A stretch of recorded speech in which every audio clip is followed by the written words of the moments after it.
Yeah, so this song, Bobbie Jean, I wrote with my cousin Eric.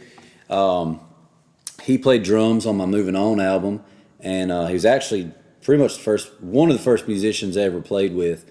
And we had got back playing together for that when we were working on the album, and it was during that time that our Aunt Bobbie passed away, and she'd been bad off for a little while.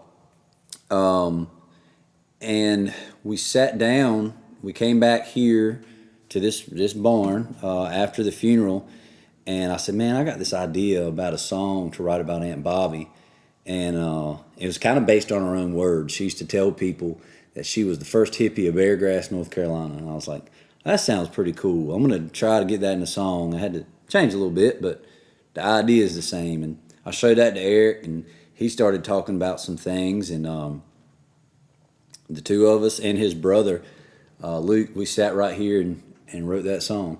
And anyways, it's called Bobbie Jean.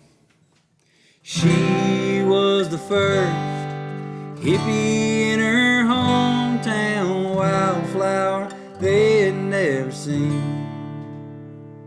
She moved off to Raleigh, got a little crazy, small town couldn't hold her down, she said.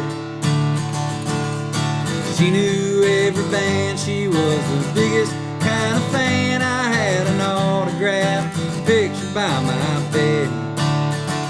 Oh, and Grandma said Aunt Bobbie was always trying to save somebody, Cherokee, the turtles, or the whales. You can ask her siblings, nieces and her nephews, she's the kind the store no longer sells.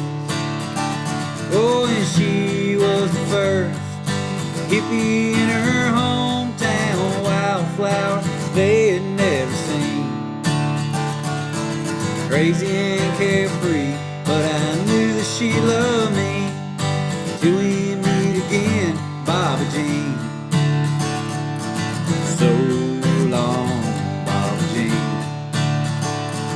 When Christmas time was coming, I knew she had the good stuff, Pink Floyd, maybe even Dr. Dre. It was the 1990s, she called us her babies, loved us more than any words can say. Oh, and she was the first hippie in her hometown, wildflower they had never seen. Crazy and carefree, but I knew that she loved me till we meet again, Bobbie Jean. So long, Bobbie Jean. I remember Christmas Eve when Aunt Bobbie stayed with me. That was the night that my brother came along, and the day we said goodbye, hung our heads to cry, and then we got together and wrote her this song. She was the first hippie in her hometown, wildflower they had never seen. Crazy and carefree, but I knew that she loved me till we meet again, Bobbie Jean.